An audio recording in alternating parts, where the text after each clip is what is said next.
comment pouvez-vous prétendre pouvoir rester chez vous et être un aussi bon chrétien que si vous veniez à l'église? Vous ne le pouvez pas. Lisez la parole. Le Saint-Esprit se nourrit de la parole. La Bible est le régime alimentaire spirituel prescrit par Dieu pour son Église.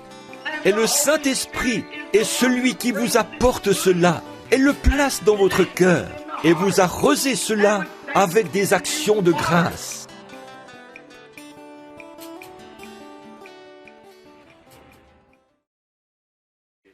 Remarquez, or Jésus était investi de tous les pouvoirs de Dieu.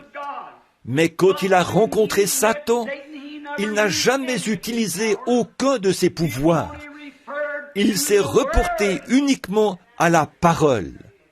Effectivement, il a dit, « Il est écrit, l'homme ne vivra pas de pain seulement, mais de toute parole qui sort de la bouche de Dieu. » Alors, comment pouvez-vous prétendre pouvoir rester chez vous et être un aussi bon chrétien que si vous veniez à l'église? Vous ne le pouvez pas. Lisez la parole. Le Saint-Esprit se nourrit de la parole. La Bible est le régime alimentaire spirituel prescrit par Dieu pour son Église. Et le Saint-Esprit est celui qui vous apporte cela et le place dans votre cœur et vous arrosez cela avec des actions de grâce. Et chaque promesse divine produira exactement ce que Dieu a dit qu'elle ferait. Il le faut. C'est sa parole et elle est la vie. Dieu est tenu d'exécuter sa parole, autant pour vous guérir que pour vous sauver, car lui, c'est sa parole qu'il a promis. C'est la parole de Dieu, et nous n'avons aucun droit d'en retrancher quelque chose. Mais dites simplement, c'est la vérité.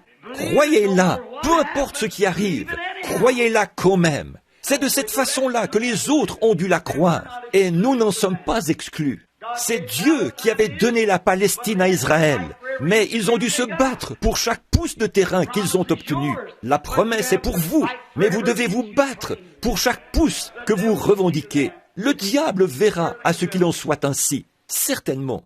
Alors que vous avez la tête inclinée, je vais vous poser une question très sincère.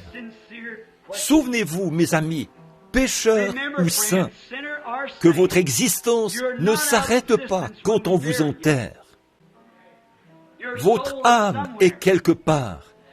Or, Jésus a visité les deux endroits selon les Écritures. Où vous trouverait-il si vous partiez ce soir? La porte de la miséricorde se fermerait-elle pour vous parce que vous avez rejeté cela? Souvenez-vous, non seulement il est sauveur, il est aussi juge. C'est vous le juge maintenant. Comment le jugez-vous? Laissez-le être votre sauveur maintenant.